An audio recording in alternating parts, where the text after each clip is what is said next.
मैं आपसे झूठ नहीं कहूँगा, जब मैंने पहली बार ये न्यूज़ सुनी और मैं अकेला था उस समय घर पे, मेरी बेटी और मेरी बीवी जो हैं मायके अपने गई हुई थी अपनी मम्मी के यहाँ पे, तो मैं अकेला वहाँ पे था और जैसे ही न्यूज़ पढ़ी मेरे आंखों में आंसू थे और मैं कम से कम 1-1.5 घंटा मैं खुद भी बहुत उदास होकर वहाँ पे रोया था। And I remember calling my wife up and just trying to talk to her. हर बाप की तरह मैं भी अपनी बेटी का एक फ्यूचर सोचता हूँ कि कल जाके वो बड़ी होगी, क्या करेगी, डर लगता है। आज ऐसा हो रहा है, आज के माहौल में अगर ऐसा हो सकता है तो कल क्या हो सकता है। So of course that fear is there in every man, in every person, in every human being.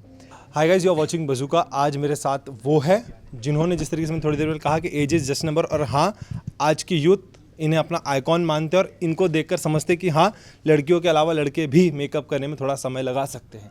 क्योंकि जिस तरीके से भी आपने बताया, इतनी मेंटेनिंग करते हैं, नींद हो, टाइम हो, फिटनेस हो, हर चीज़ में आप हमेशा शानदार लगते हैं। सबसे पहले मैं आपसे जानना चाहूँगा, क्या राज है आपकी इस हैंडसमनेस का, इस खूबसूरती का? बहुत बहुत शुक्रिया, thank you so much for having me on bazooka.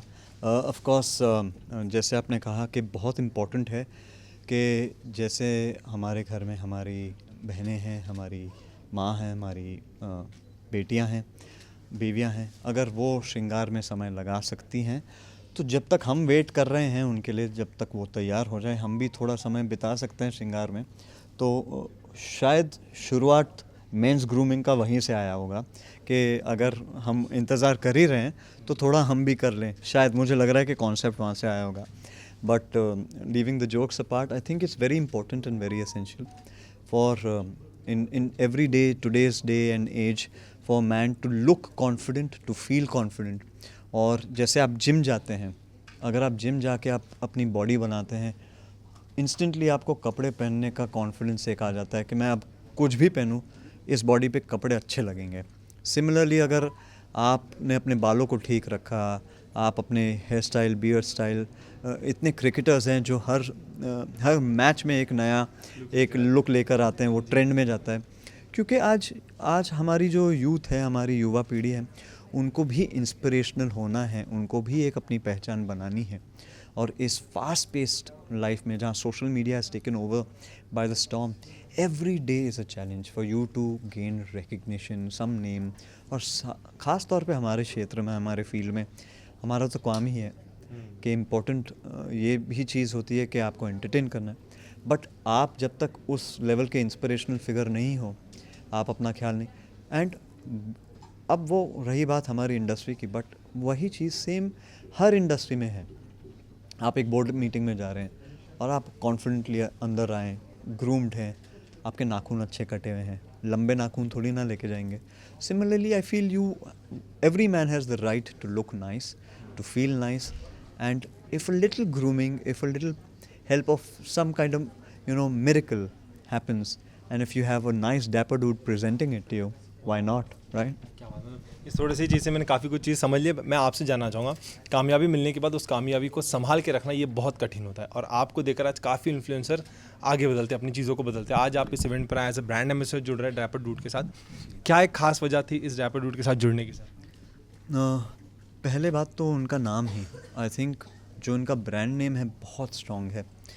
दूसरी, आई मीन जाहिर सी बात है, जब पहले बात हमें कुछ इन्फॉर्मेशन आता है तो ब्रांड नेम आता है, प्रोडक्ट के पिक्चर्स आएंगे। बट दूसरी बात जो मुझे सबसे अच्छी लगी वो है विशाल सर, सुनील सर के साथ बात करने से मुझे एहसास हुआ कि ब्रांड सिर्फ एक ब्रांड बड़ा करने के लिए नहीं, बट उनकी एथिक्स, उनकी फैमिली वैल्यूज़, जो हमारी स्किन मिरेकल की जो कंपनी है, उनके बेसिस, उनके वैल्यूज़ पे जिस किस्म से ये इस ब्रांड को और बड़ा करना चाह रहे हैं, I think that kind of resonated with the upbringing and the morals and the values that I have been given by my parents. And I think that was the most important thing कि एक अगर मैं इस परिवार का हिस्सा बनने जा रहा हूँ तो क्या वो परिवार के लोग मुझे एक्सेप्ट करेंगे और क्या मैं उनको एक्सेप्ट कर पाऊँगा। तो पहली बात तो मुझे लगता है कि सबसे इम्पोर्टेंट वो था कि हमारा मेल अपने में होना चाहिए और हमारी आइडियोलॉजी मैच होनी चाहिए, जो हुई। और जाहिर सी बात है, उसके बाद जब प्रोडक्ट देखे तो मैंने भी कहा भाई ये कुछ सालों से जो मैं संघर्ष कर रहा हूँ ये मेंटेन करने के लिए, काश आप पहले मिले होते तो शायद मेरी जर्नी अब तक थोड़ी आसान हो जाती।